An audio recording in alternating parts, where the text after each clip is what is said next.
सतयुग, त्रेता, द्वापर, इन तीनों युगों में जो गुण नहीं है वही गुण कलयुग में है। कौन सा गुण कलयुग में है? जब ब्रह्मा जी ने चारों युग बनाए ना, सतयुग, त्रेता, द्वापर, कलयुग, तो ब्रह्मा जी ने सतयुग को कहा, बेटा सतयुग। बोले हाँ पिताजी, मेरी आज्ञा का पालन करोगे? क्या आज्ञा है? देखो मैंने स्वर्ग भी बनाया, नरक भी बनाया, तो तुम एक काम करना, कुछ कुछ को स्वर्ग भेजना, कुछ कुछ को नरक भेजना। ऐसा कुछ करना कि आधे स्वर्ग जाएं, ताकि नरक का भी चलता रहे खाता, स्वर्ग का भी। सतयुग ने कहा, पिताजी क्षमा करना, ये काम हमारे बस की नहीं है, हम तो सबको स्वर्ग ही भेजेंगे। अब पहला बेटा ही आज्ञा ना माने तो पिता को क्रोध आता है। पिता ने कहा, तुम नालायक हो, हटो। दूसरे बेटे को बुलाया, बेटा त्रेता। बोले हाँ पिताजी, इधर आओ। क्या हुआ? देखो हमने स्वर्ग भी बनाया, नरक भी बनाया, कुछ ऐसा करना, आधे स्वर्ग जाएं, आधे नरक जाएं। त्रेता ने कहा, पिताजी क्षमा करना, हम तो बड़े भाई के पद चिन्हों पर ही चलेंगे, हमसे भी ये काम नहीं होने वाला, हम तो सबको स्वर्ग ही भेजेंगे। ब्रह्मा जी ने कहा, तुम भी बेकार निकले। तीसरे बेटे को बुलाया, बेटा द्वापर। हाँ पिताजी, देखो हम तुमसे कह रहे, तुम्हारे दो बड़े भाई तो बड़े निकम्मे हो गए, कुछ नहीं सुनते, पर तुम सुनो, आधे को नरक भेजना, आधे को स्वर्ग भेजना। द्वापर ने कहा, बड़े भाई जिस रास्ते चलेंगे, छोटा भी तो वही जाएगा, हम नरक नहीं किसी को भेजेंगे, हम तो सबको स्वर्ग भेजेंगे।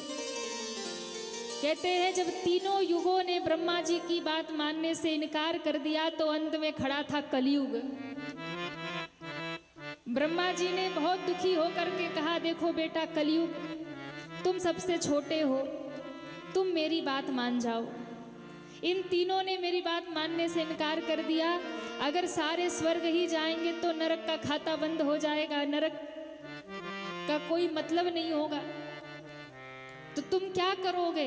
कलयुग ने कहा, पिताजी चिंता मत करो, मैं आपको वचन देता हूं कि कलयुग में मैं किसी को भी स्वर्ग जाने ही नहीं दूंगा, मैं सबको ही नरक भेजूंगा। ऐसा करूंगा कि सारे नरक ही में जाएंगे, स्वर्ग के कपाट बंद ही हो जाएंगे। ब्रह्मा जी ने कहा कि वाह बेटा वाह, एक तू ही मेरा आज्ञाकारी है। सबने इनकार कर दिया, सब बोले स्वर्ग, पर तू कह रहा सबको नरक। पर बेटा एक आग को स्वर्ग भी भेज दिया करना, कभी कभी खाता चलता रहे। तब ब्रह्मा जी इतने प्रसन्न हुए कि ब्रह्मा जी ने कलयुग को वरदान दे दिया। ब्रह्मा जी ने कहा, जा बेटा कलयुग मैं तुझे वर देता हूँ, क्या तू मेरी बात मानेगा, तू सबको नरक भेजेगा, ऐसा कृत्य करवाएगा कि सब नरकगामी होंगे। लेकिन मैं तुझे वचन देता हूँ कि कलयुग में एक बार भी कोई राम नाम लेगा, कृष्ण नाम लेगा, तो वो भवसागर से पार हो जाएगा। और कलयुग की यही महिमा है, कलयुग केवल नाम अधारा, कलयुग केवल नाम अधारा, सुमिरि सुमिरि नर उतरहि आरा, सुमिरि सुमिरि नर उतरहि आरा। किसको किसको भवसागर से पार उतरना है कलयुग में? हाथ उठाइए। पार उतरना है तो कलयुग में कुछ करने की जरूरत नहीं है, केवल एक काम करिए, श्री राम जय राम जय जय राम, श्री राम जय राम जय जय राम, सीताराम बोल सीताराम, सीताराम बोल सीताराम, राधे श्याम बोलो राधे श्याम, राधे श्याम बोल राधे श्याम। ऐसे नहीं, किसको किसको भवसागर से पार होना है, पूरे हाथ उठाओ, पूरे पूरे हाथ ऊपर, और एक साथ तालियां बजाते हुए, सीताराम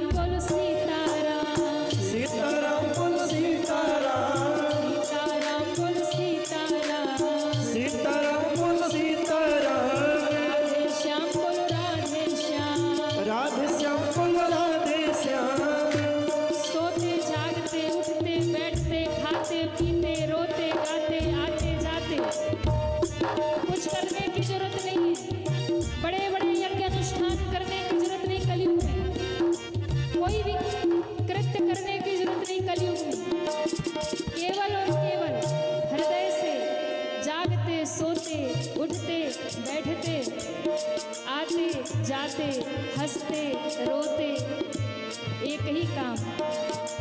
सीताराम जय सीताराम, सीताराम जय सीताराम, सीताराम बोलो सीताराम, सीताराम बोलो सीताराम, राधे श्याम बोलो राधे श्याम, राधे श्याम बोलो राधे श्याम। केवल इतना कर लीजिए भव से बेड़ा पार है। लेकिन हम लोग करते नहीं है। सब कर लेंगे पर नाम भगवान का लेते नहीं है। भैयाओ कहीं भी जाओ तो बैठ के निंदा चुगली मत करो। भैया जाएंगी पड़ोसन के घर में, अरे फलाने की बहू ऐसी, शुरू हो जाएंगी निंदा चुगली 2 घंटा। फिर बोलेगी बहन आज समय नहीं है, कल और समय लेके आऊंगी। 2 घंटा चुगली करके कहेगी आज टाइम नहीं है, कल फिर आऊंगी। और ये भाई लोग भी हैं, ये लोग भी जहाँ भी गए चौराहे पे कोई मिल गया वही राजनीति की चर्चा। बोले इस बार मोदी जी ये कर रहे तो योगी जी ये कर रहे, तो इन्होंने ये कर दिया तो उन्होंने। अरे दुनियादारी छोड़ो, कहीं जा रहे हैं, माताएं भोजन बना रही है, हाथ से दुनिया के काम करते रहिए और मुख से सीताराम बोलो सीताराम, सीताराम बोलो सीताराम, राधे श्याम बोलो राधे श्याम, राधे श्याम बोलो राधे श्याम। दुनियादारी की चर्चा करके नरक जाओगे, पर भगवान का नाम गा लोगे तो भव सागर से पार हो जाओगे। इसलिए उठाइए पूरे पूरे हाथ और तालियां बजाते हुए एक साथ।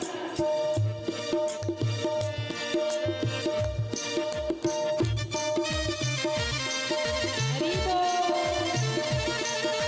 श्री राधे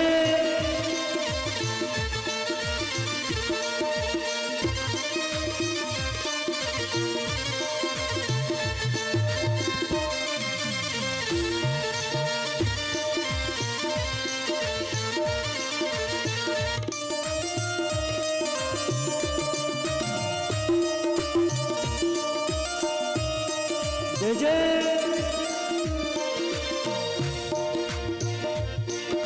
सीताराम बोलो सीताराम, सीताराम बोलो सीताराम, राधे श्याम बोलो राधे श्याम, राधे श्याम बोलो राधे श्याम। कलियुग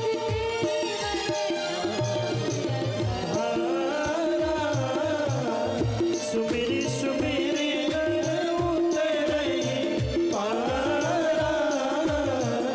सुमिरी सुमिरी उतरई पारा, सुमिरी सुमिरी उतरई पारा।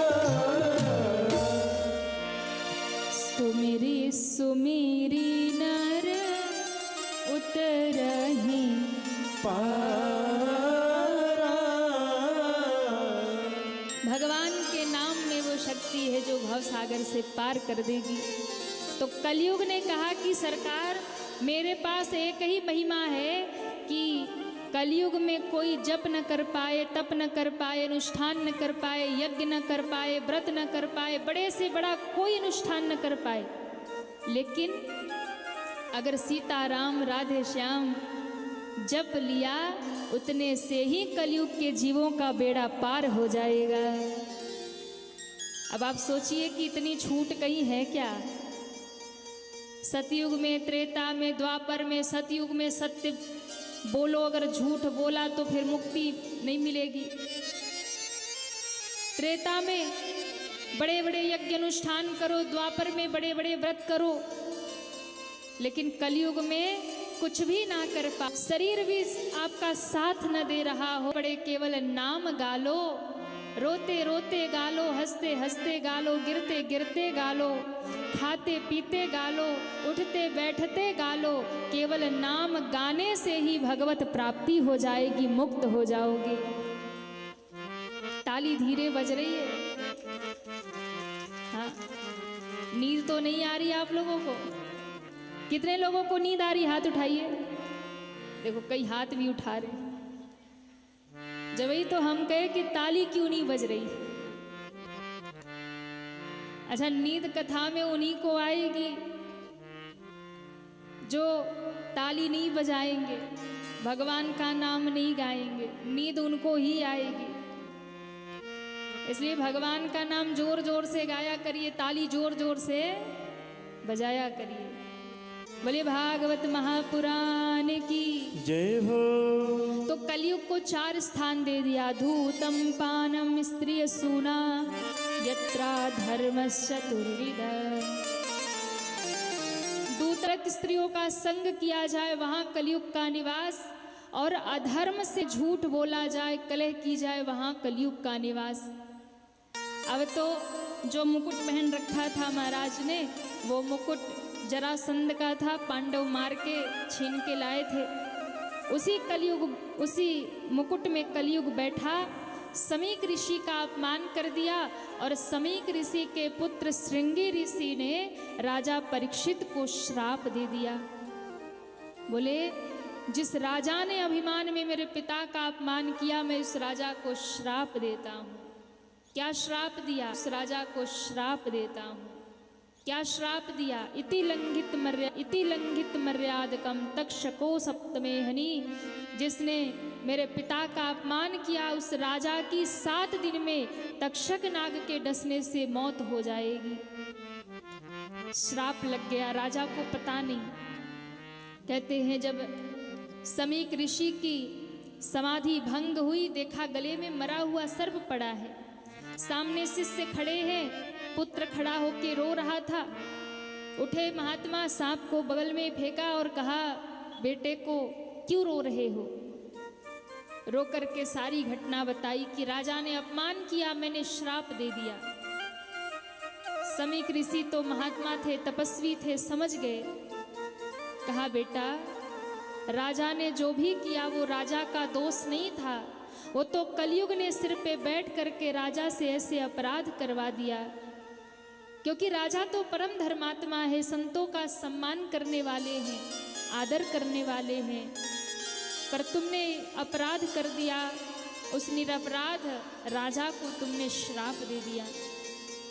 अब राजा के द्वार पे पहुंचे, परीक्षित जी को बताया, राजन आपके पास केवल 7 दिन बचे हैं, अपनी मुक्ति का उपाय कर लीजिए, अब आपके पास समय नहीं बचा।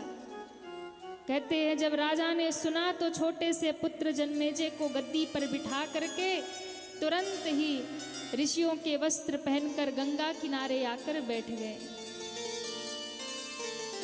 राजा को श्राप लगा, ये खबर सुन के बड़े बड़े महात्मा संत वहां इकट्ठे हो गए,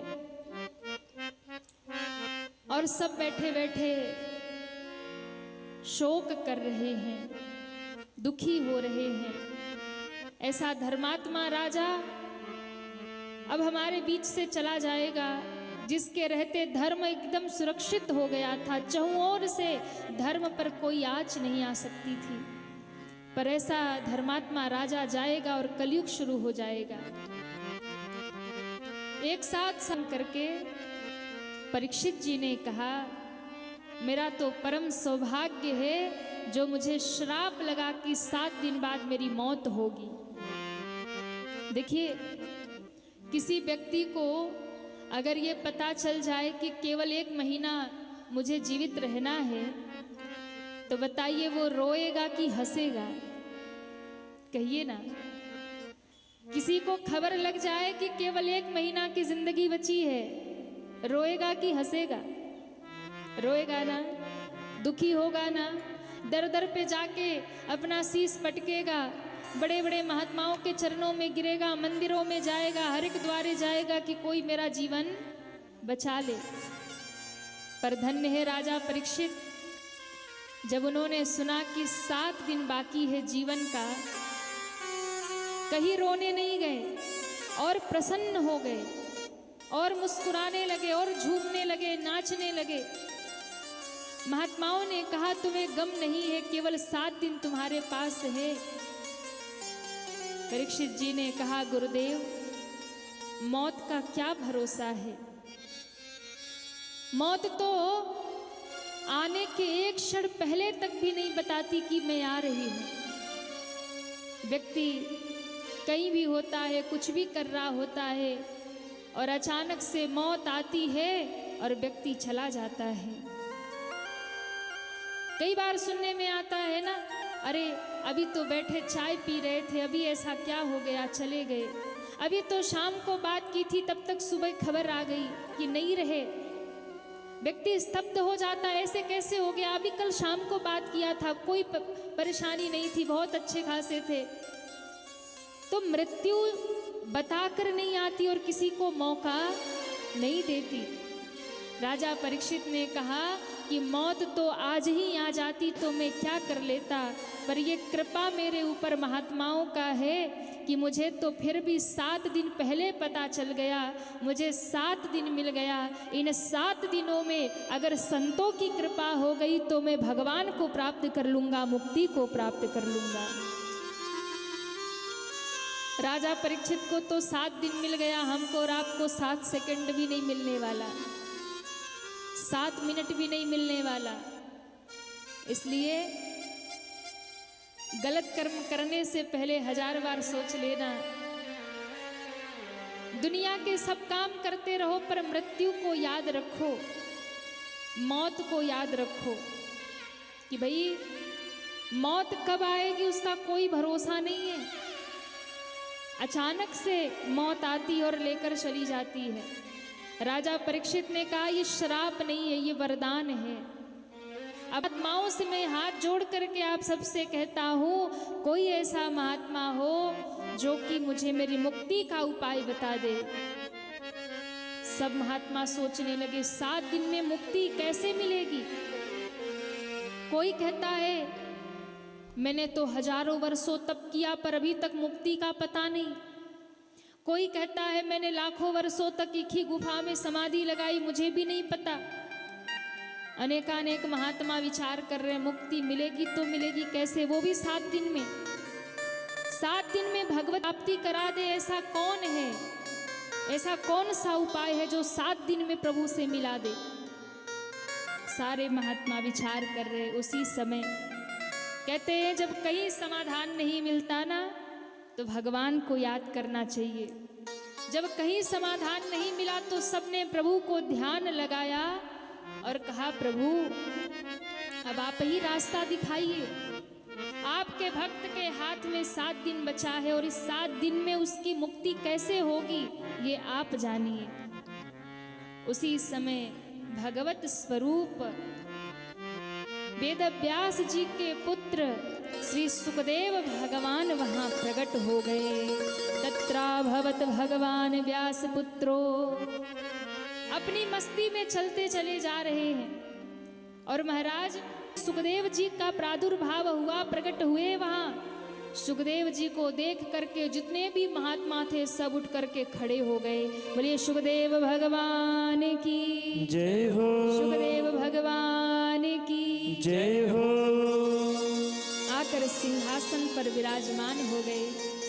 जैसे ही विराजमान हुए महात्माओं ने कहा राजन ये कोई महात्मा नहीं है, ये साक्षात भगवान है, ये साक्षात तुम्हारी मुक्ति आकर यहाँ विराज गई है। पकड़ लो इन चरण, यही तुम्हारा बेड़ा पार कर देंगे। और ध्यान रखना जीवन में जब सच्चा गुरु मिल जाएगा ना, जीवन में जब सच्चा सतगुरु मिल जाएगा तो कहीं भटकने की जरूरत नहीं है, वही गुरु आपको भगवान से मिला देगा। कहीं भटकने की जरूरत नहीं है, वो गुरु ही आपको भगवत प्राप्ति करा देगा। पर उस गुरु के चरणों में निष्ठा होनी चाहिए, उस गुरु के चरणों में श्रद्धा होनी चाहिए, उस गुरु के चरणों में आपका समर्पण होना चाहिए। परीक्षित जी चरणों में गिर गए। बाबा मैं भटकता हूँ राह दिखाना मुझे, दिखाना मुझे गुरुवर चरणों में दे दो ठिकाना मुझे, गुरुवर चरणों में दे ठिकाना मुझे। मैं भटक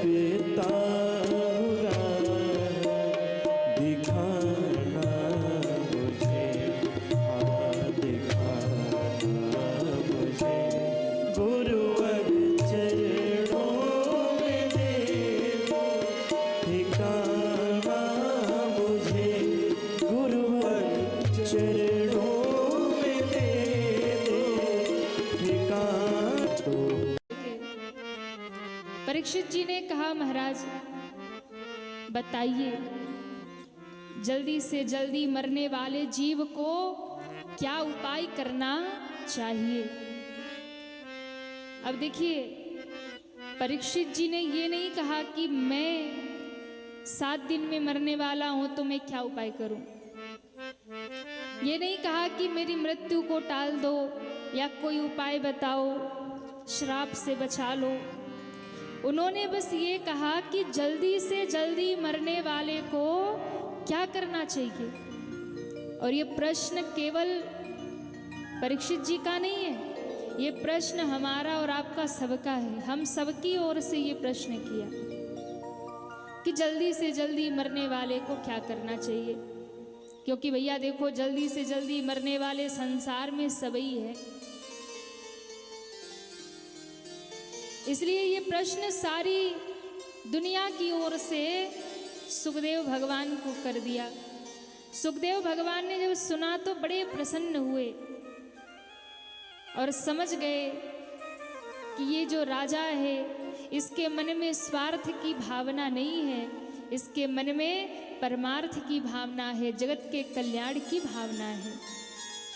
इसलिए कहा, राजन सुनो, तुमने पूछा कि जल्दी से जल्दी मरने वाले को क्या उपाय करना चाहिए। तो देखो,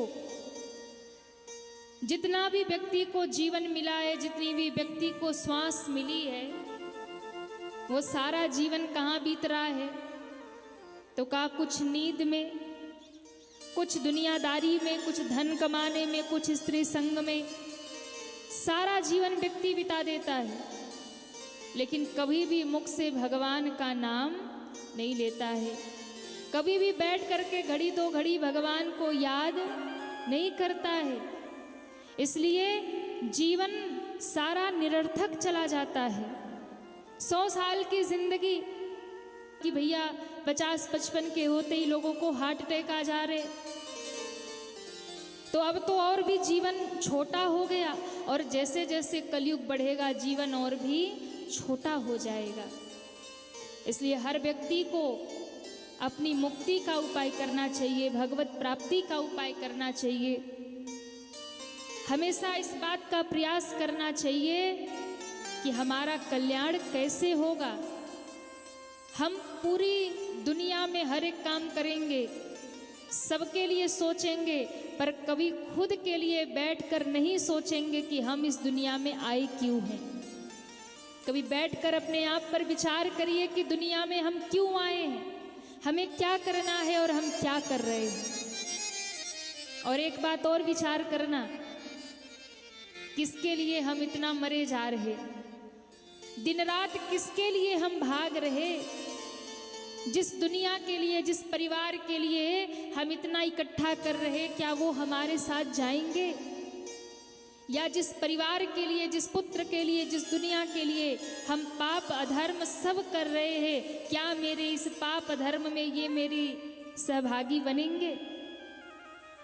लेकिन फिर भी हम करते हैं। जिस दिन आपने ये विचार कर लिया ना, उस दिन आपका मन भगवान में लग जाएगा। लेकिन हम विचार नहीं करते। व्यक्ति भाग रहा है और आज इतना भाग रहा कि अपने लिए सोचने का टाइम नहीं है। लेकिन कभी अपने लिए समय निकाल कर एकांत में बैठिए तो चिंतन करिए, किसके लिए कर रहे हैं और क्यों कर रहे हैं, क्या करने दुनिया में आए और क्या कर रहे। कभी बैठ करके इस बात का चिंतन कर लीजिए। कहा, महाराज सुनो, इस संसार में जितने भी लोग हैं सब इसी चक्कर में लगे हैं, पर अपनी मुक्ति का उपाय कोई नहीं कर रहा। पर व्यक्ति को संसार में आने के बाद हर एक काम करते हुए अपनी मुक्ति का उपाय अवश्य करना चाहिए। परीक्षित जी ने कहा, महाराज बताइए, भगवान किसको जल्दी मिलते होंगे, किसको जल्दी भगवान मिलते होंगे? कहा कि जो बड़ा बुद्धिमान होगा भगवान उसको मिलते होंगे, बड़ा ज्ञानी होगा, या फिर जो ऊंचे कुल खानदान का होगा भगवान उसको मिलते होंगे, या फिर जो बड़ा सुंदर होगा उसको भगवान मिलते होंगे, या फिर जो बड़ा ऊंची जाति का होगा भगवान उसको मिलते होंगे, या फिर जो बड़ी लंबी उम्र वाला होगा भगवान उसको मिलते होंगे? किसको मिलते होंगे? सुखदेव जी मुस्कुराए और सुखदेव जी ने कहा, सुनो, आपने कहा जो बड़ा विद्वान होगा, ज्ञानवान होगा, बुद्धिमान होगा उसको भगवान मिलेंगे। तो जरा बताओ केवट कौन सा बड़ा ज्ञानी था? नैया चलाने वाला केवट राम जी को धमकी दे डाला, कही तुम्हार मरम में जाना, मांगी नाव न केवट आना। जगत का मालिक, दुनिया को देने वाले राम जी केवट से नैया मांग रहे और कहता नहीं लाऊंगा। अब आप सोचिए कि अगर ज्ञान से भगवान मिलते तो केवट तो ज्ञानी नहीं था, शबरी मैया तो ज्ञानी नहीं थी, वो तो भील जाति की भीलनी, पर उसके हाथ से भगवान ने झूठे बेर खा लिए। आपने कहा कि जो बड़ी ऊंची जाति का होगा उसे भगवान मिलता होगा, तो शबरी ऊंची जाति की नहीं थे, विदुर तो दासी के बेटे थे, पर विदुर जी के घर भगवान आए। आपने कहा कि बड़ी लंबी उम्र वालों को भगवान मिलते होंगे, तो ध्रुव और प्रहलाद तो 5-5 वर्ष के बालक थे, भगवान उनके सामने प्रकट हो गए। ध्रुव जी महाराज 5 वर्ष के, प्रहलाद जी महाराज वही 5-6 वर्ष के, नरसिंह भगवान को प्रकट कर दिया। इसलिए आप यदि कहते हो कि भगवान जो बड़ा सुंदर होगा उसको मिलते होंगे, अच्छा, कईयों को सुंदरता का बड़ा अभिमान होता है कि हम तो बड़े सुंदर हैं, है ना? बड़ा अभिमान होता है कि हम बड़े सुंदर हैं, हम बड़े गोरे हैं, वो तो काला है। भैया ध्यान देना, कितने भी सुंदर रहो, कितने भी गोरे रहो, चाहे काले रहो, चाहे कुरूप रहो, एक दिन चिता में जाके सबको ही भस्म है। एक दिन चिता की राख सबको बन जानी है। अभिमान किस बात का करते हो कि नहीं, चलो जो सुंदर है उसकी वो भस्म नहीं होगा, वो चिता में नहीं जाएगा, जो कुरूप होगा वो चिता, ऐसा कुछ नहीं होने वाला। हाँ, अब देखो, अगर सुंदरता देखकर भगवान मिलते होते तो कुब्जा सुंदर नहीं थी, 3 जगह से टेढ़ी थी, भगवान उसको मिल गए। हाँ, भगवान ना तो रूप देखते हैं, ना सौंदर्य देखते हैं, भगवान ना उम्र देखते हैं, भगवान ना जाति देखते हैं, भगवान ना तो ज्ञान, भगवान अगर कुछ देखते हैं तो भक्त के हृदय का भाव देखा करते हैं। जिसके हृदय की भावना प्रबल हो जाए ना, वो गोरा है कि काला है, ऊंची जाति का है कि नीची जाति का है, वो विद्वान है कि अनपढ़ है, भगवान उससे मिल जाते हैं। हृदय का भाव जिसका जैसा हो। इसलिए कभी इस बात का विचार मत किया करिए कि हम तो ये लेंगे, नहीं, भगवान हर एक को मिल जाएंगे, बस हृदय में भाव होना चाहिए, बस भगवान को पाने की चाह होनी चाहिए। न जाने कौन से गुण पर दया निधि रीझ जाते हैं, न जाने कौन से गुण पर दया निधि रीझ जाते हैं। यही हरि भक्त कहते हैं, यही सद ग्रंथ गाते हैं, यही हरि भक्त कहते हैं, यही सदग्रंथ गाते हैं। क्या न जाने कौन से गुण पर दया निधि रीझ जाते हैं। नहीं स्वीकार करते हैं, नहीं स्वीकार करते हैं, बना मेवा दुर्योधन का।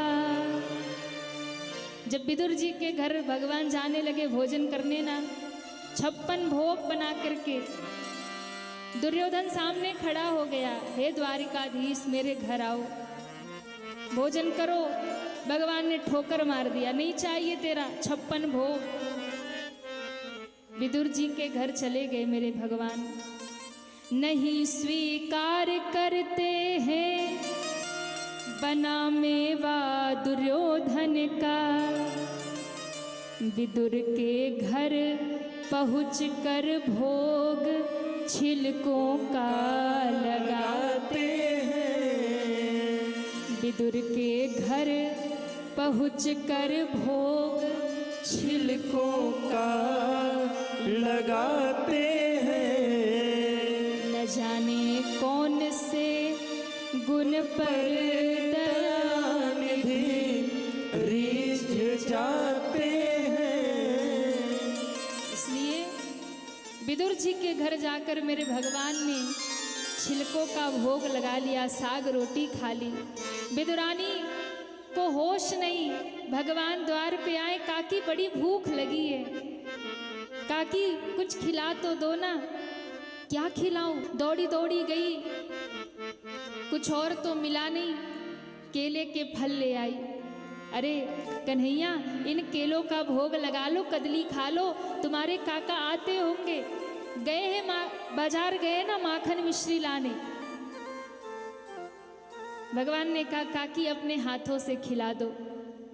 बैठ गई, भाव में इतनी भर गई, प्रेम में इतनी भर गई, शरीर नहीं रहा, ना तो स्थिति का भान रहा। देखो दो समय, या तो अत्यधिक आनंद में व्यक्ति सब भूल जाता है, या अत्यधिक दुख में व्यक्ति सब भूल जाता है। दुख में उसे भान नहीं होता वो क्या बोल रहा, क्या कर रहा, और या तो अति आनंद में उसे भान नहीं रहता कि वो क्या बोल रहा और क्या कर रहा। ऐसी प्रेम में भरी, ऐसी भाव में भरी, प्रभु मैं आपको अपने हाथों से खिला दूं। महाराज केला उठाया, छिलका उतारा, भगवान को देना चाहिए था केला, फेंकना चाहिए था छिलका, पर विदुरानी इतनी प्रेम में भरी कि छिलका भगवान को पकड़ाया, केला दूर फेंक दिया। मेरे प्रभु ने तो देखा भी नहीं कि केला है कि छिलका है। मेरे भगवान भाव के भूखे हैं, वो पदार्थ के भूखे नहीं हैं। मेरे भगवान ने लिया और जितने प्रेम से, दुगने प्रेम से मेरे भगवान ने केलों के छिलकों का भोग लगाना शुरू कर दिया। केले का छिलका खा के ठाकुर जी कहते, वाह काकी बड़े मीठे, वाह काकी बड़े प्यारे लग रहे, इतना रस है, ऐसा लग रहा जैसे माँ यशोदा के हाथों से माखन मिश्री खा रहे हैं। विदुरानी रोने लगी, अरे कन्हैया एक और खाओ ना। दूसरा भी केला छील करके केला फेंक दिया और छिलका पकड़ा दिया। विदुरानी खिलाती जा रही, भगवान खाते जा रहे, खाते जा रहे। अत्यधिक प्रेम में ना सारी मर्यादा समाप्त हो जाती है, सिद्धांत बदल जाते हैं। अब कोई ये कह देना कि शबरी ने तो जूठे बेर भगवान को खिला दिए, ये कौन सा सिद्धांत है? भगवान को तो परम पवित्र वस्तु का भोग लगना चाहिए ना। पर जहाँ प्रेम की अधिकता होती है वहाँ नियम सिद्धांत सब समाप्त हो जाते हैं। जूठे बेर भी भगवान खा लेते, केले का छिलका भी भगवान खा लेते।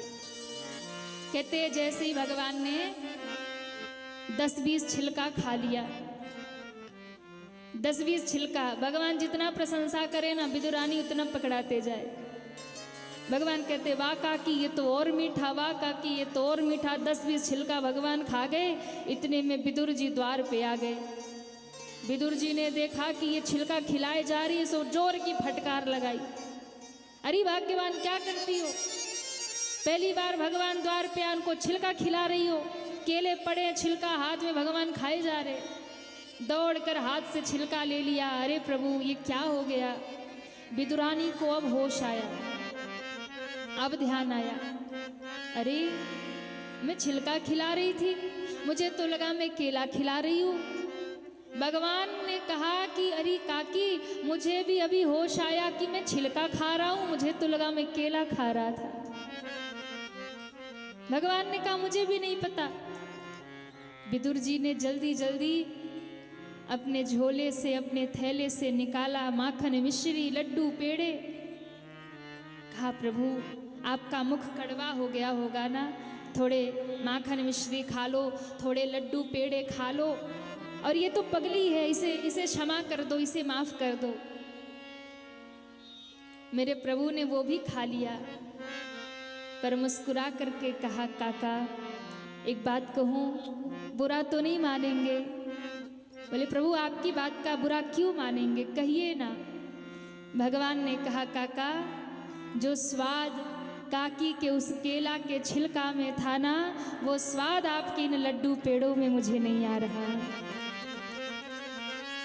वो स्वाद मुझे इस माखन मिश्री में नहीं आ रहा, क्योंकि वो प्रेम से खिला रही थी, वो भाव में भर के खिला रही थी। और मेरा एक ही सिद्धांत है, भाव का भूखा हूँ मैं, भाव ही तो सार है। और भाव से तू भजल प्राणी, भव से बेड़ा पार है। वो भाव से, वो प्रेम से भर के खिला रही थी ना, तो मुझे वो छिलके खा के भी आनंद आ रहा था। अब आप लोग इस कथा को सुन करके भगवान के लिए जो अपने मन में भ्रम रखते हैं ना, अरे अगरबत्ती इधर लगा दिया तो प्रभु नाराज हो गए होंगे, अरे पुष्प ऐसे नहीं चढ़ाया तो प्रभु नाराज हो गए होंगे। छोटी छोटी बातों में आप भगवान को लेकर जो डरते हैं, आज से अपने मन से इस बात को निकाल दीजिएगा कि प्रभु नाराज हो गए, विधि पूरी नहीं हुई तो प्रभु नाराज हो गए। भगवान कभी भक्त से नाराज नहीं होते। विधि थोड़ी इधर से उधर हो जाए पर भाव कम नहीं होना चाहिए, भाव से भरकर भगवान का पूजन किया करिए। भगवान का पूजा जब करिए ना तो विधि का ध्यान मत दीजिए, भाव का ध्यान दीजिए। कितना प्रेम आपके हृदय में भरा है भगवान के लिए, कितना हृदय में भाव भरा है, वो ध्यान दीजिए। विधि थोड़ी इधर उधर हो जाए तो चलेगा, भगवान नाराज नहीं होते। कई लोग बड़े डरे डरे से रहते हैं, बोले अरे ऐसा नहीं होगा तो अनर्थ हो जाएगा, ये हो जाएगा, भगवान तो श्राप दे देंगे। भगवान कोई डरने की चीज नहीं है, डरा करिए तो अपने कर्मों से और पापों से। भगवान से डरने की जरूरत नहीं है, भगवान से तो प्रेम करने की जरूरत है। भगवान कोई डरने वाली वस्तु है, भगवान प्रेम करने वाली वस्तु है। उनसे प्रेम करिए, उनसे भाव से मिलिए। डरना है तो पाप से और अपने गलत कर्म से डरिए, भगवान से नहीं डरने की जरूरत है। विदुर जी पर भगवान ने कृपा की और भगवान ने कह दिया कि भैया सुनो, मुझे जो भी भाव से पुकारेगा, जो भी भाव से खिलाएगा, तो मैं केले का छिलका भी खाकर संतुष्ट हो जाऊंगा। और भाव नहीं है तो 56 भोग भी रख देगा तो भी मैं प्रसन्न होने वाला नहीं हूँ। 56 भोग भी रख दो फिर भी भगवान